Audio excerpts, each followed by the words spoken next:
Hello students, class 11 mathematics के सभी students का हमारे ऑनलाइन प्लेटफॉर्म में स्वागत है। आज की क्लास में हम चैप्टर 13 रैखिक असमीकरणों के अंतर्गत 13.4 एक्सरसाइज को हल करेंगे। तो क्वेश्चन नंबर 1 को समझते हैं। क्वेश्चन नंबर 1 में दिया है 10 से कम क्रमागत विषम संख्याओं के ऐसे युग्म ज्ञात कीजिए जिनके योगफल 11 से अधिक हों। ठीक, तो हमने माना पहले क्रमागत विषम संख्या क्या है, x है, और दूसरी क्रमागत विषम संख्या क्या मान लिया, क्या मान लिया, x प्लस 2। ठीक है, तो प्रश्न से देखेंगे, प्रश्न से 10 से कम विषम संख्या, 10 से कम विषम संख्या माना x है, तो वह 10 x लेस देन 10 लिखेंगे, इक्वेशन 1। फिर आगे देखें, जिनके योगफल 11 से अधिक हों। 10 से कम क्रमागत विषम संख्याओं को लेना है जिनके योगफल क्या 11 से अधिक हों। ठीक, तो क्रमागत विषम संख्या x और फिर दूसरा क्रमागत विषम संख्या x प्लस 2, तो इन दोनों का योगफल क्या होगा, x plus 2 less than greater than का साइन आएगा क्योंकि 11 से अधिक होने की बात कर रहे हैं। ठीक, तो इसको इक्वेशन 2 दे देंगे। समीकरण 2 को हम हल करते हैं। ठीक है, समीकरण 2 से x प्लस x क्या हो जाएगा, 2x प्लस 2 ग्रेटर देन 11। 2 को इधर लेके जाएं तो 2x ग्रेटर देन 11 माइनस 2, तो 2x ग्रेटर देन 11 में 2 को घटाइए, है ना, तो ये होगा 9। तो x का मान क्या निकलेगा, x ग्रेटर देन 9/2। ठीक, x ग्रेटर देन 9/2 जो बराबर होगा 4.5 के। क्लियर? तो इस तरह से देखेंगे कि जब हमको युग्म निकालने हैं, ऐसे युग्म निकालने हैं जो 10 के अंतर्गत आए, है ना, ऐसे ये 2 अंकों का युग्म निकालना है जो अंक 10 के अंतर्गत हो परंतु उनका योगफल 11 से अधिक हो। ठीक है, और ऐसी संख्याएं जो विषम संख्या हो। तो देखेंगे 10 के अंतर्गत 3 और 5, 3 और 5 बराबर क्या होगा, इसको ऐड करने पर 3 और 5 को यदि ऐड करते हैं तो इसका मान क्या होगा, 8। ठीक, जो कि 3 और 5 10 के अंतर्गत तो है, लेकिन 3 और 5 को जोड़ने पर ये 8 आता है जो 11 से अधिक नहीं है, इसलिए ये युग्म गलत है। उसी प्रकार से 5 और 7 इन दोनों को ऐड करने पर 7 5 जो दोनों 5 और 7 दोनों 10 के अंतर्गत हैं और इन दोनों को ऐड करने पर 12 प्राप्त होता है जो 11 से अधिक है, इसलिए हम इसे लेंगे। ठीक है, नेक्स्ट क्रमागत संख्या क्या होगा, 7,9। ठीक, 7,9 में इन दोनों को ऐड करते हैं तो 9 7 16 जो कि 10 के अंतर्गत है और जोड़ने पर 16 जो 11 से अधिक है, तो कौन सा ये युग्म भी लिया जाएगा उत्तर में। ठीक है, अतः अभीष्ट युग्म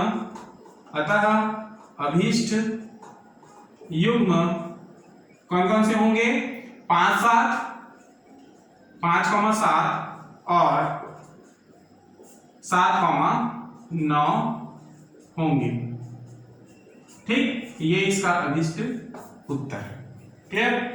नेक्स्ट क्वेश्चन को समझेंगे, क्वेश्चन नंबर 4।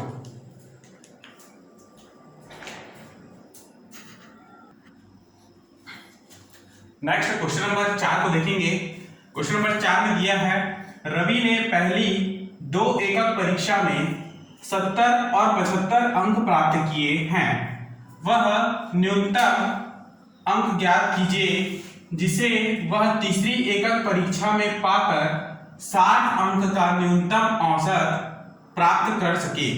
न्यूनतम औसत है, ठीक है, ये न्यूनतम औसत प्राप्त कर सके। तो इसका हल समझेंगे। माना देखिए इसमें क्या पूछा है आपको, परीक्षा में दो एकक परीक्षा है जिसमें वो पहली परीक्षा में 70 और दूसरी परीक्षा में 75 अंक प्राप्त किया है, ठीक है। तो वह न्यूनतम अंक ज्ञात करना है हमको जिससे वह तीसरी एकक परीक्षा में पाकर 60 अंक का न्यूनतम औसत प्राप्त कर सकता है। न्यूनतम औसत प्राप्त करने के लिए हम सबसे पहले माना हमको क्या करना है, न्यूनतम अंक ज्ञात करना है तीसरी परीक्षा का न्यूनतम अंक। माना अंक प्राप्त किया गया, माना तीसरी परीक्षा में, है ना, लिखना तीसरी परीक्षा में, ठीक।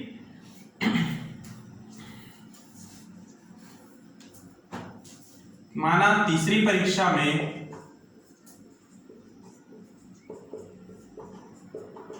अंक प्राप्त किया बराबर x, ठीक। तो प्रश्न से समझेंगे कि वह न्यूनतम अंक हमको ज्ञात करना है जिसे वह तीसरी एकक परीक्षा में पाकर, ठीक है, 60 अंक का न्यूनतम औसत कैसे निकालते हैं, जब तीनों परीक्षाओं को हम ऐड करेंगे।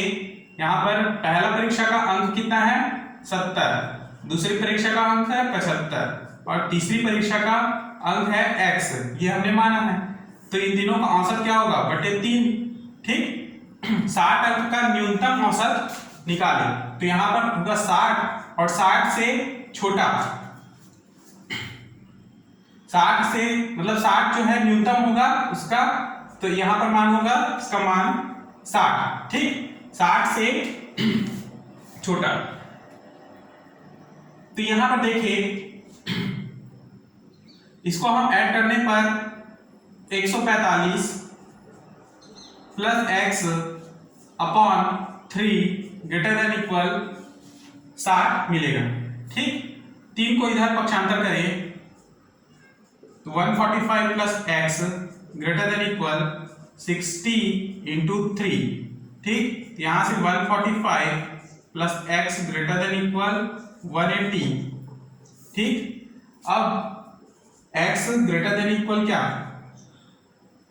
180 माइनस 145 को इधर पक्षांतर करें तो माइनस 145, तो x ग्रेटर देन इक्वल कितना हो जाएगा 10 में से 5 गया 5, एक वापस किए 8 में से 5 गया 3, ठीक, और एक 0, तो x ग्रेटर देन इक्वल 35।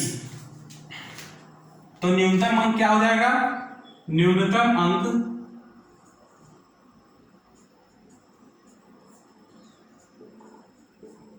बराबर 35 है, ठीक है। तो न्यूनतम अंक 35 पाकर, तीसरी परीक्षा में 35 पाकर जो है 60 अंक का न्यूनतम औसत प्राप्त किया जा सकता है और यही इसका अभीष्ट उत्तर है। क्लियर। क्वेश्चन नंबर 4 का जो उत्तर है वह गलत है ना, इसमें 60 दिया हुआ है आंसर में, लेकिन आपका अभीष्ट उत्तर होगा 35, ठीक, और इसे ही आपको लिखना है, इसे ही बनाना है, ठीक। नेक्स्ट क्वेश्चन को समझेंगे, क्वेश्चन नंबर 5।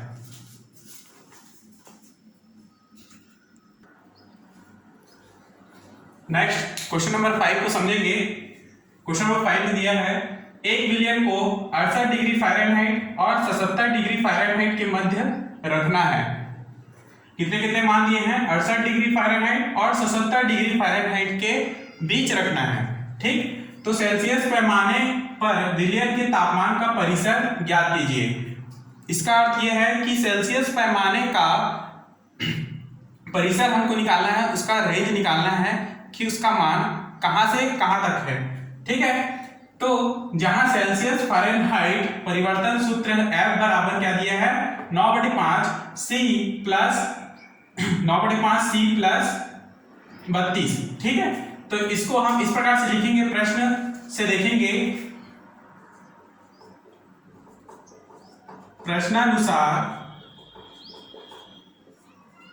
68 डिग्री फ़ारेनहाइट और 77 डिग्री फ़ारेनहाइट के मध्य विलयन को रखना है। ठीक है, तो देखिए 68 degree Fahrenheit less than F less than 77 degree Fahrenheit. ठीक है, और लेस देन क्यों लिखा है? क्योंकि 68 से छोटा F है, F से छोटा 68 से बड़ा F, F से बड़ा 77 है। ठीक है, तो यहां पर देखिए F का मान हम रखते हैं तो 68 लेस देन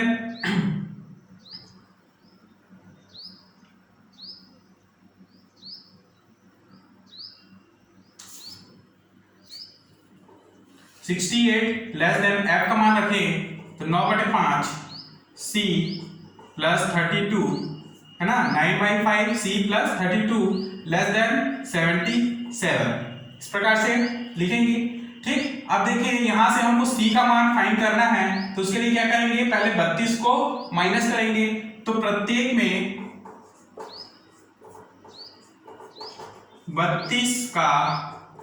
32 को घटाने पर,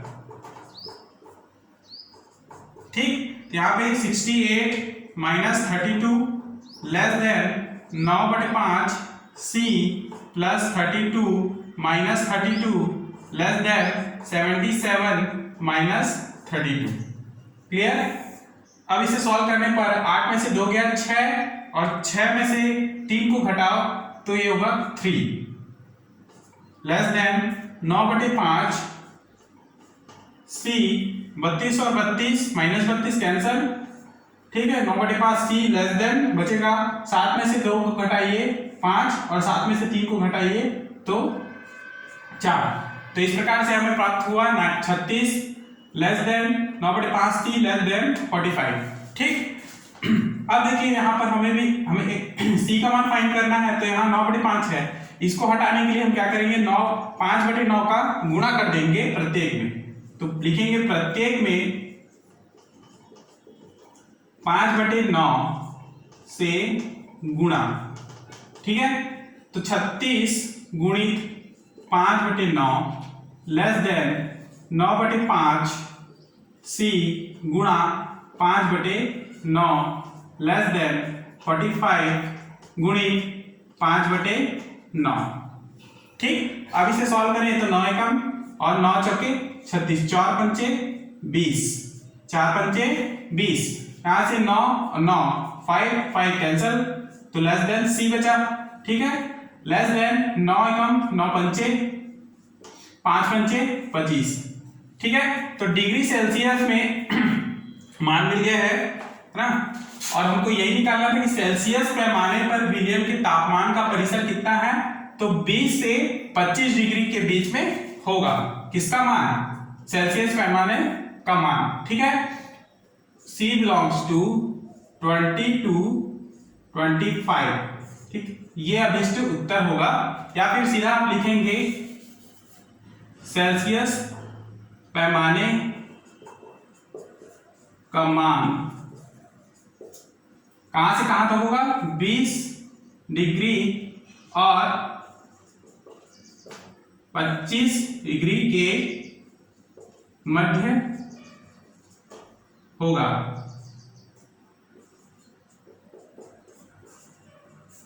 क्लियर? यही इसका अभिष्ट उत्तर।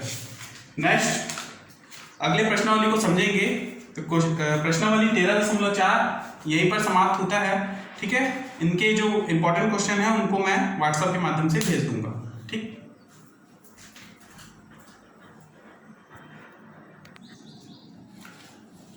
नेक्स्ट प्रश्नावली 13.5 के क्वेश्चंस को हल करेंगे। ठीक है, तो ये ग्राफ के द्वारा हल किया जाने वाला प्रश्न है, जिसमें आपको ग्राफ की आवश्यकता पड़ेगी, तो आप ग्राफ कॉपी खरीद लेंगे। ठीक है, और प्रत्येक प्रश्न को हल करने के लिए इसमें ग्राफ का प्रयोग करेंगे। ठीक, तो इसको हल कैसे किया जाता है आइए इसे समझेंगे। उदाहरण 1 को देखेंगे। उदाहरण 1 में दिया है 13.5 का उदाहरण 1। असमीकरण 5x - 8 ग्रेटर देन इक्वल 0 का ग्राफ खींचिए। असमीकरण क्यों कहा गया है? क्योंकि यहाँ पर ग्रेटर देन और इक्वल का साइन है, इसलिए यह क्या है? असमीकरण है। ठीक है, तो इसे हम लिखेंगे इस प्रकार से कि हल दिया गया असमीकरण है 5x - 8 ग्रेटर देन इक्वल 0। इसको इक्वेशन 1 दे दीजिए। अतः संगत समीकरण है, तो इसे हम इस प्रकार से लिखेंगे। संगत समीकरण बनाने के लिए 5x - 8 = 0। ठीक, अब आप इसे हल करते हैं तो यहां से 5x = क्या होगा? 8। ठीक, 5 को इधर लेके आएंगे तो 8/5 अर्थात x का मान क्या होगा? 5 × 5 और 5 × 30, तो x बराबर क्या मिला? 1.6। तो यहाँ पर ध्यान से समझेंगे, इसे लिखना है कि x बराबर 1.6 एक सरल रेखा है। सरल रेखा है जो y अक्ष के समांतर है, जो y अक्ष के समांतर है। देखिए यहां पर x का वैल्यू आया है, तो जो मान है वो y अक्ष के समांतर होगा, सॉरी y अक्ष के समांतर लिया जाएगा। ठीक है, और यदि यहां पर y का मान निकालते तो वह x अक्ष के समांतर खींचा जाता उसकी रेखा को। ठीक, तो यहाँ x बराबर 1.6 एक सरल रेखा है, तो इसे हम y अक्ष के समांतर लेंगे तथा 1.6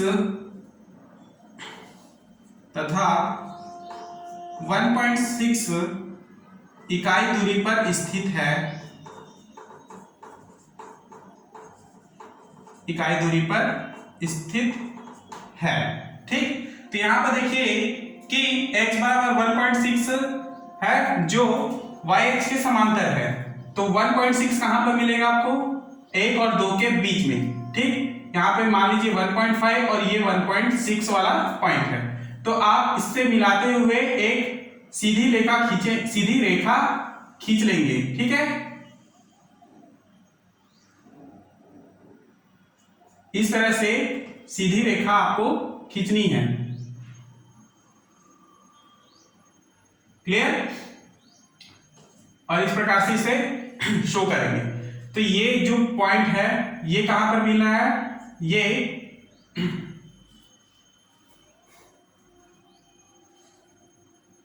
x बराबर 1.6, ठीक है, 1.6 पर मिलता है। ठीक, तो यहां पर हमको देखना है, आगे देखें कि x बराबर 1.6 खींचते हैं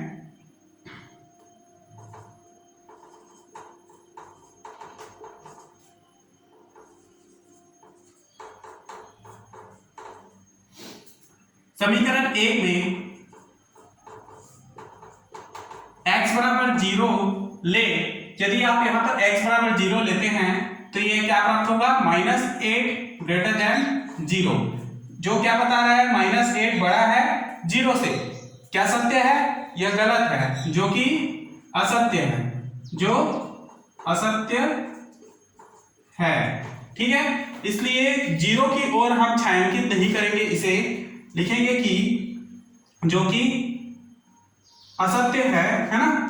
अतः हल क्षेत्र रेखा x बराबर 1.6 और इस रेखा का दाहिना भाग असमीकरण का हल होगा। ठीक है, अतः हल क्षेत्र रेखा 1.6 और इस रेखा का दाहिना भाग छायांकित होगा। ठीक है, क्योंकि 0 जब हमने लिया है x बराबर 0, तो यहां पर क्या मान रहा है? -8 ग्रेटर देन 0, जो कि क्या है? असत्य है। इसलिए मूल बिंदु यानी 0 की तरफ हम छायांकित नहीं करेंगे, हम उसी तरफ ही जिस तरफ रेखा खींचा गया है उसी तरफ ही हम इसको छायांकित करेंगे ठीक है, तो इस प्रकार से इसको आपको छायांकित करना है। ठीक,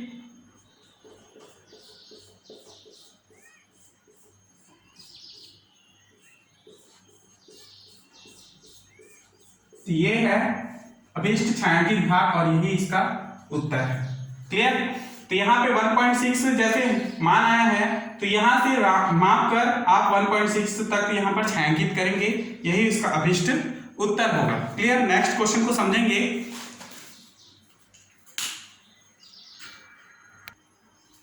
नेक्स्ट प्रश्नावली का क्वेश्चन नंबर 1, ध्यान देंगे, इसे आप हल करें। तो यहाँ से दिया गया असमीकरण है, असमीकरण है 2x - 3 > 0। इसे आप इक्वेशन 1 दे देंगे। ठीक, संगत समीकरण क्या होगा? संगत समीकरण है 2x - 3 = 0। ठीक, इसको आप इक्वेशन 2 दे देंगे। तो समीकरण 2 को आप हल करें तो 2x - 3 > 0, तो 2x = 3, तो x का मान क्या मिलेगा? 3/2 बराबर 1.5। x इक्वल टू क्या मिला? 1.5। तो यहां पर हम लिखेंगे, यहां पर सबसे पहले x बराबर 1.5 मिला, तो x की दिशा में हम, है ना, 1.5 को बिंदु लेकर एक रेखा खींचेंगे।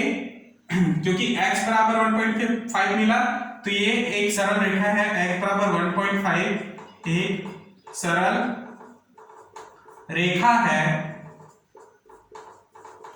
ठीक है, जो y अक्ष के समांतर है, y अक्ष के समांतर है। तो यहां 1 और 2 के बीच आएगा 1.5, तो इस प्रकार से एक लाइन खींचकर इसको शो करेंगे। ठीक है, इस प्रकार से अब देखेंगे कि यहां पर हम 1.6 इकाई की दूरी पर स्थित हैं तथा 1.5 है ना, 1.5 इकाई की दूरी पर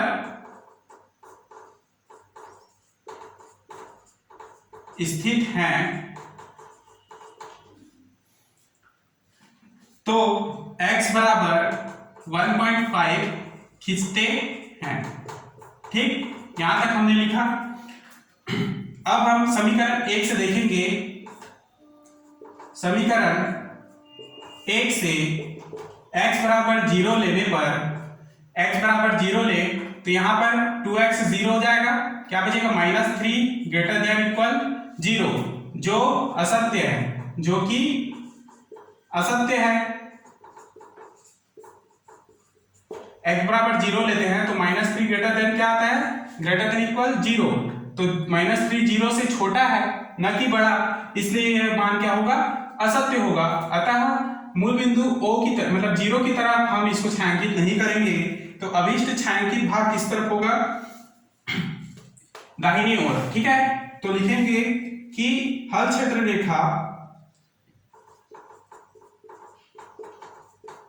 रेखा x बराबर 1.5 और इस रेखा का दाहिना भाग असमीकरण का हल है। ठीक, तो दाहिने भाग की ओर हम इसको छायांकित करेंगे। जितना हमने इधर जितना बार हमारा मान आया था 0 से लेके हमने लिया था 1.5, ठीक है, तो उतना ही मान आप इस तरफ लेंगे, यानी कि यहां इस तरफ से छायांकित करेंगे 3 तक। ठीक,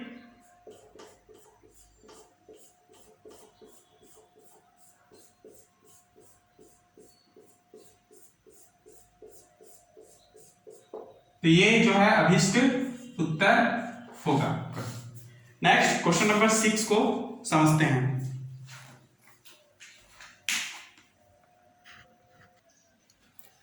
नेक्स्ट क्वेश्चन नंबर 6 को समझेंगे। दिया है 2y + 5 > 0। ठीक है, तो यहाँ पर देखिए, यहाँ पर केवल ग्रेटर देन का साइन है ना, यहाँ पर इक्वल का साइन नहीं है। तो ये जो लाइन हम खींचेंगे x अक्ष या y अक्ष में के समांतर में, ठीक है, वो डॉटेड लाइन में खींचा जाएगा। क्लियर? तो देखिए इसको हल करें तो दिए गया समीकरण इस प्रकार, इसको इक्वेशन 1 संगत समीकरण हुआ 2y + 5 = 0 एंड 2y = -5। ठीक, y = क्या होगा -5/2, जिसका मान होगा -2/5। तो यहाँ पर y का मान क्या मिला, -2.5। तो जो एक सरल रेखा है y = -2.5 एक सरल रेखा है जो x अक्ष के समानांतर है या होगा। ठीक, x अक्ष के समानांतर होगा तथा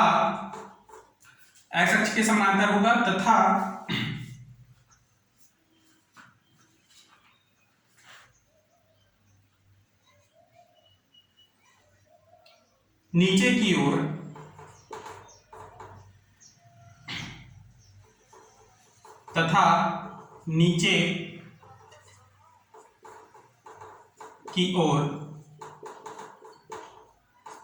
कितना, ऋण 2.5 इकाई दूरी पर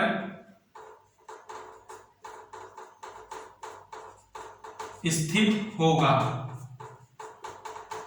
ठीक, -2.5 कहां पे है, चूंकि ये y का मान है ना, तो y का मान है इसलिए x अक्ष के समांतर खींचना है।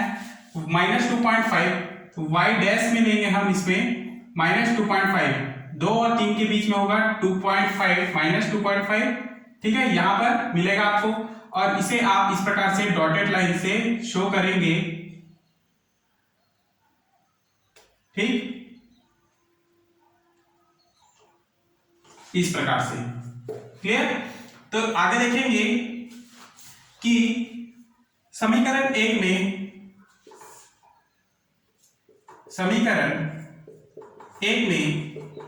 y = 0 रखते हैं। ठीक है, यहां पर तो 5 > 0 प्राप्त होता है, जो कि सत्य है ना। 5 जो है 0 से बड़ा है। जब इस प्रकार सा मान मिले आपको जो सत्य प्राप्त हो, तो हम क्या करेंगे, जितना छायांकित भाग इस प्रकार से y का मान y' में हमने किया था, उतना ही छायांकित मान हम, क्योंकि ये 5 जो है 0 से बड़ा है और जो सत्य है, अगर असत्य होता तो हम छायांकित भाग इसी नीचे की ओर लेते, लेकिन 5 जो है 0 से बड़ा है, तो छायांकित भाग जितना हमने इधर किया है उतना ही छायांकित भाग हम इधर भी करेंगे। 1 2 और 2.5, तो यहां पर भी छायांकित भाग होगा, यहां तक के होगा, तो यहां पर मान होगा इस प्रकार से। क्लियर?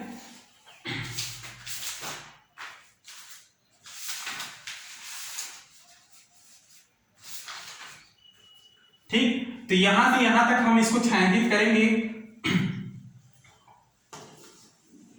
तो यहां पे इसका मान होगा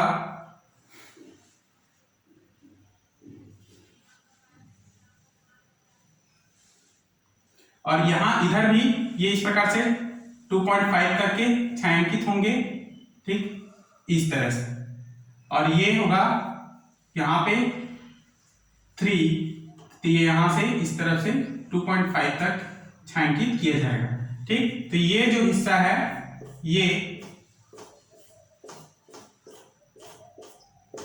ये होगा छायांकित भाग, और यही इसका अभिष्ट उत्तर होगा। क्लियर?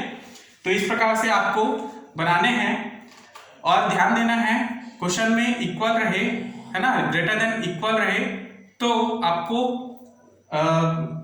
केवल लाइन खींचना है ना, और यदि केवल > रहे तो उसमें आपको डॉटेड लाइन से इसको शो करना है, और आपको ग्राफ कॉपी खरीदना है, उसमें ही आपको इसे बनाना है।